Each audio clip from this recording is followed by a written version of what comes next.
సంబంధించిన భూములు మాకు ఇవ్వాలి. మా తండా చుట్టుపక్కల ఉన్న ఏదైతే పహారానికి కూడా 20 ఫీట్ల గోడగట్టులో ఆ గోడను పూర్తి చేయాలి. రెండవది, రైతులు ఏదైతే సాగు చేసుకున్నారో ఇప్పటికి సాగు చేసుకున్నారో ఆ భూములను మాకు ఇవ్వాలి. ఎవరైనా సరే, ఎంతటి పెద్దవారైనా సరే, మా లంబాడి భూముల జోలికి వస్తే ఎంత వారైనా ఇన్స్పెక్టర్. దీనిపైన ఇంతకుముందు అందరం కలిసి, అన్ని సంఘాలు కలిసి ఎస్టీ కమిషన్, జాతీయ కమిషన్ పోవడం జరిగింది. జాతీయ కమిషన్ వచ్చింది. మొన్న శ్రీరామ్ గారు చెప్పినట్టు జిల్లా కలెక్టర్ రంగారెడ్డి గారు అందరినీ దాదాపు 500 మంది పిలిచి అందరితో విచారణ జరపడం జరిగింది. అదేవిధంగా సేమ్ సంగారెడ్డి జిల్లా కలెక్టర్ కూడా అందరు రైతులను కలిసి మొత్తం విశాఖపైన స్పష్టంగా అర్థం చేసుకోవడం జరిగింది.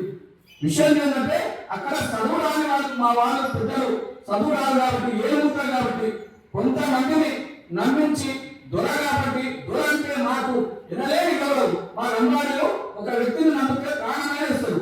దొర ఏదని చెప్పారు. కొంతమంది సంతకాలు పెట్టించుకొని, కొంతమంది ఆ డబ్బులు తీసుకొని ఉట్టి పేపర్లు రాసిచ్చి సర్వే నెంబర్లు రాయకుండా ఆ రోజు కబ్జా చేసారు. కొంతమంది తాజాలో కొన్ని 10 రూపాయలు ఇచ్చి సంతకాలు పెట్టించుకొని భూములను కాజేసుకున్నారు.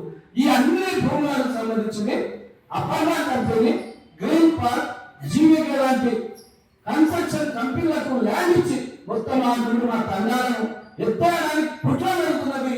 ఈ కుట్రను తిప్పిపెట్టడానికి ఈ రోజు లంబాడి హక్కుల పోరాట సమితి, అదేవిధంగా అన్ని గిరిజన సంఘాలతో కలిసి మేము ముందుకెళ్తాం.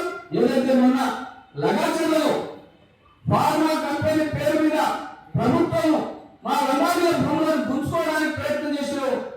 అక్కడ లంబాడి ఏ విధంగా తిరుగుబాటు చేశారు.